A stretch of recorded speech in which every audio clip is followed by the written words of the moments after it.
This is Albert. Albert is a 26-year-old single man from Western Pennsylvania. Albert lives with his parents, is an only child, and works at a nearby assembly plant. Albert believes that he is the star of a reality TV show, filmed by cameras implanted in his eyes. He thinks the people in his life are actors working together to keep the truth from him. One day, Albert heads to the United Nations in New York City to seek asylum from this show. At the UN, a guard stops Albert at the gate, so Albert throws a punch at the guard and is taken to Bellevue Psychiatric Hospital. No one knew it at the time, but Albert was the first patient to be diagnosed with the Truman Show delusion. The Truman Show delusion is where people describe their lives to be just like Truman Burbank from Peter Weir's 1998 film The Truman Show. In the film, Truman is adopted at birth by a television network and brought up on set. Little does Truman know, but everyone in his life is an actor, and the town he calls home is actually a giant soundstage in the Hollywood Hills. But for people with Truman Show delusion, the opposite is true. They think they're the star of a movie or reality TV show when in fact, they're not.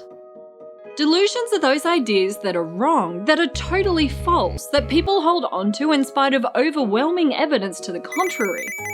There are 12 types of delusions that have stayed stable throughout time, but what does change is the content of the delusions. In the past, if you experienced a persecutory delusion, you might have thought the KGB was tapping your phone. These days, you might think ISIS is after you. If you experienced a grandiose delusion, you might have thought you were Napoleon. Today, you think you're the star of a TV show. Delusions aren't a mental illness in their own right. They're a symptom of psychosis. And lots of things can make people psychotic, like dementia, substance abuse, or a mental illness such as bipolar or schizophrenia. But what's going on inside the brain of people experiencing delusions? This is Joel, who also works on BrainCraft and spoke to a psychiatrist about delusions. He recently produced a podcast about this kind of stuff. But it was another Joel, Dr. Joel Gold, who treated Albert and who first recognised that Truman Show delusion is even a thing. He and his brother, philosopher Ian Gold, who's not a Joel, they came up with a pretty neat theory that explains how delusions are formed. At the heart of their idea are two interconnected systems that link brain, mind, and the environment: the suspicion system and the reflective system. The suspicion system evolved to quickly identify threat. It's a reflex or an instinct, and it's thought to reside in an area of the brain called the amygdala. The reflective system responds whenever the suspicion system is set off. It evaluates whether or not the threat that's detected is real. It's conscious thought, and it's based in the prefrontal cortex. Like, say one day you're just hanging out and you think, yeah, my girlfriend seems a bit weird today. Maybe she's got a new hairstyle, or maybe she's in a bad mood, or maybe she's been abducted and replaced by a robot. Wait, what are you thinking? There's no way she's been replaced by a robot. This is what happens in a healthy brain.